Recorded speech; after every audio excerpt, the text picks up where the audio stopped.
సెలవు. నాకు జరిగిన సన్నివేశం ఇది చెప్పన్నా. అయితే ఒకప్పుడు అంటే చాలా రోజుల కింద ఒక సినిమాకు పోయినా. సినిమాకు పోయిన తర్వాత నాకు ఏమైందంటే మధ్యలో ఎమర్జెన్సీ వచ్చింది. ఏం కాదు నేను చెప్పుకుంటా. ఎమర్జెన్సీ వచ్చింది. ఎమర్జెన్సీ వస్తే పోయినా. పోయేసరికి 2 రూములు డోర్లు ఉన్నాయి. అలా చూసినా ఇక పావు గంట నిలబడ్డా, అర్ధ గంట నిలబడ్డా, గంట నిలబడ్డా. లోపల ఉన్న మనిషి బయటకు వస్తలేడు. నాకు పిలువ బుద్ధి కాదు, చెప్పబుద్ధి కాదు, డోర్ కొట్ట బుద్ధి కాదు.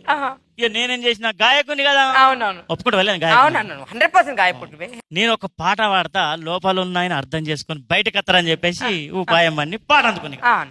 రావోయి చందమామ నా వింత గాత వినుమా, రావోయి చందమామ నా వింత గాత వినుమా, రావోయి చందమామ.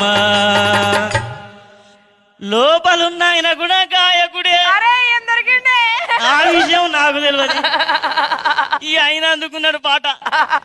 ఆగబోయి భారతీయుడా, కాస్త ఆగబోయి భారతీయుడా, ఆగబోయి భారతీయుడా.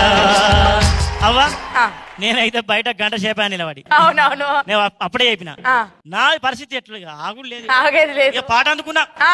ఆగదు ఆగదు ఆపితే ఆగదు, ఆగదు ఏ నిమిషము నా కోసము, అది ఆపితే ఆగదు ఈ నిమిషము. అట్లా ఎట్లా పరిస్థితి. లోపల ఆయన నిమ్మలంగా కూర్చుని ఆపుకుంటే అన్నీ ఆగుతావే. మనిషికి కృషి ఉండాలి, పట్టుదల ఉండాలి అనుకుంటే పాట అందుకున్నాడు. కృషి ఉంటే మనుషులు ఋషులవుతారు, మహాపురుషులవుతారు. అయ్యా నీ దండం పెడతా, నీ బాంచెను. కృషి ఉంటే ఋషులు అవుతారు, కానీ ఆ ఋషికి కూడా ఇది సాధ్యం కాదు. నువ్వు ఇమ్మీడియట్లీ నాకు నా పరిస్థితి ఘోరమని. నా ఎట్లుంది పరిస్థితి అంటే బయట రగులుతోంది మొగిలి పొద, కన్నయ్యదా నాగిలిలా వస్తున్నా, నాగస్తర మోదేస్తా, కాటేస్తారో వాటేస్తారో. ఇక గిట్ట జరిగింది అవన్నీ. నాకు దౌడలు పట్టుకుని